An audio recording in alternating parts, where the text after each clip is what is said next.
Hey friends, welcome back to Chapter 2 Reclaim, Rebuild, Rewrite. Today we're talking about burnout. Not the kind you see in headlines or memes, but the quieter kind. The one that shows up in professional women who keep doing everything right, yet feel completely disconnected from themselves. You might look successful on paper and you're dependable. You hold it all together. You check every box. Yet inside, something still feels hollow. You're exhausted in a way that no amount of sleep can fix. If that sounds familiar, this episode is definitely for you. So take a deep breath with me and let's begin.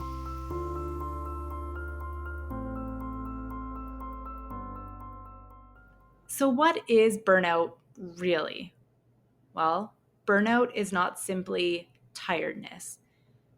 It's a state of emotional, physical, and mental depletion caused by prolonged stress, over responsibility, and lack of replenishment.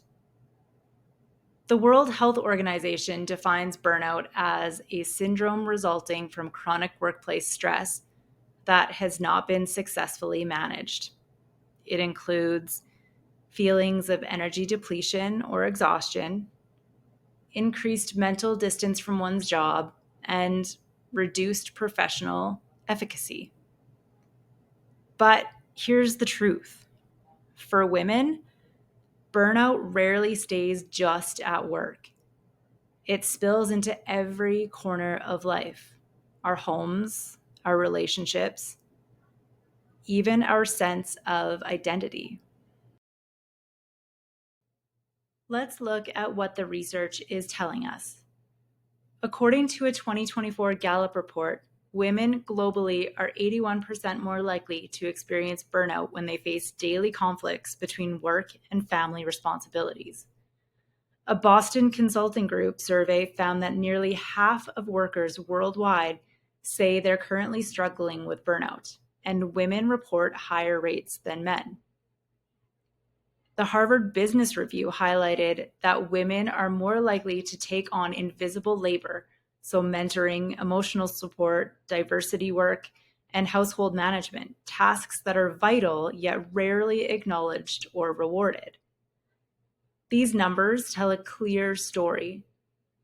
Burnout in women isn't about weakness or poor boundaries. It's a systemic pattern rooted in overfunctioning, overgiving, and under resting. But the thing is that burnout doesn't always look dramatic. Burnout can be subtle, even invisible. It can sound like, I'm just tired. I'll feel better after this week. Or once this project wraps up, then I'll rest. It can feel like waking up tired, losing interest in things that used to bring you joy, feeling detached from work, relationships, or even yourself, and a sense that life is on autopilot. Maybe you've noticed yourself withdrawing from friends, forgetting things, or just struggling to focus. Maybe you find yourself sighing often, not out of sadness, but from the heaviness of being on all the time. Take a minute here and just reflect on this question. What have you been telling yourself is just a busy season, even though it's been going on for months, maybe even years? Let's explore some of the deeper reasons burnout affects women differently. From early on, women learn to be capable, composed, and accommodating. The result? Many of us internalize the belief that worth equals productivity and that being needed means being valuable. Often, we as women pull a double shift. Even when both partners work full time, women still do most of the domestic and emotional labor. That means the workday doesn't end at 5 p.m. We just change jobs. Research shows women often carry the unspoken emotional tasks of the workplace: mentoring colleagues, planning events, smoothing tensions. It's draining, yet rarely recognized. Another issue is systemic inequities, pay gaps, lack of flexibility, and cultural expectations that women just balance it all. These create chronic stress that's hard to escape. And finally, women are often deeply empathic. While that's a great strength, constant emotional attunement to others can erode internal energy if it's not replenished. Take a minute here and think of these. Which of these patterns feels most true for you right now? And if it's all of them, you're in good company. What are some signs you're in burnout or at least on the edge? Well, you might be experiencing burnout if you notice chronic fatigue that doesn't go away no matter how much you rest, irritability or emotional numbness, frequent illness or even headaches, trouble sleeping or waking up feeling unrested,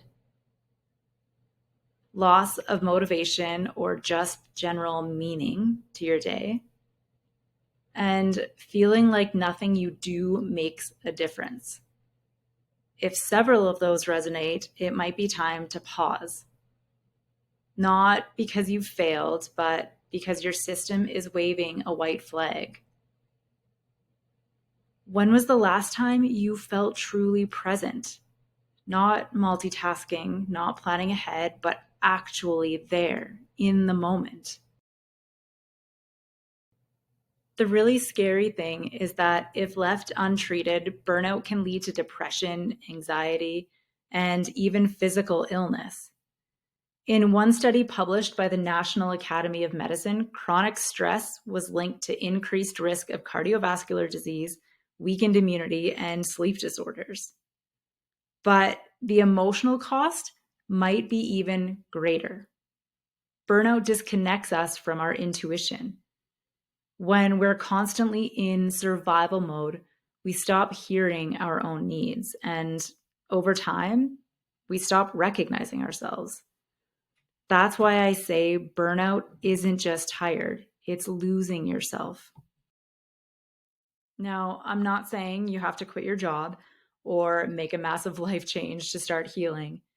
Sometimes it begins with the simplest acknowledgement. I'm not okay right now, and that's okay to admit. Recognizing burnout is powerful because it brings your awareness back to you. When you can name what's happening, you can start to make choices from compassion instead of guilt. If your body or heart could speak freely right now, what would it say it needs? I know what you're thinking. That's great, Amy, but how do I actually do that? So, here are some practical steps to begin reclaiming your energy. Pause and assess. Find a few minutes today to simply check in. Ask yourself, where is my energy going? What truly matters this week? What can wait? Sometimes clarity itself is the medicine. Set one boundary. It doesn't have to be big. Maybe it's saying no to one extra meeting. Maybe it's putting your phone away an hour before bed. Small boundaries teach your nervous system that you are safe to rest. Reconnect with what nourishes you. Rest isn't just sleep. It's whatever makes you feel human again. Reading, music, movement, or quiet. Choose one small act of nourishment today. Not because you've earned it, but because you need it. reevaluate your shoulds. Write a quick list of all the things you feel you should do this week. Now, circle only what truly matters. Everything else, it can wait, delegate, or just disappear. What might it look like to honor your energy this week instead of depleting it? If you only take away one thing from this episode, let it be this. Burnout doesn't mean you're broken. It means you've been carrying too much for too long without enough support. What if burnout isn't a failure, but feedback? Feedback that your current way of living is no longer sustainable, no longer aligned with what you want. And that something softer, kinder, truer is calling you back home to yourself. And as you move through the rest of your day, I invite you to pause for a few seconds. Take a deep breath and ask yourself, what is one small act of kindness I can offer myself today? Maybe it's stepping outside for a few minutes. Maybe it's canceling that one commitment that drains you. Maybe it's simply whispering, I deserve rest. You can't rebuild until you recognize what needs rebuilding. And recognition is where healing begins. If you'd like some gentle guidance to help you start reconnecting, I created a free mini guide to self-reflection available on my website.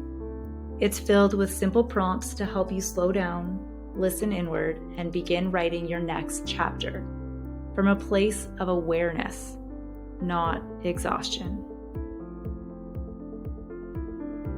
Thank you for spending this time with me today. You are not alone. You are not behind. And your story, your second chapter, is just waiting for you, rested and ready. So from my heart to yours, you are enough.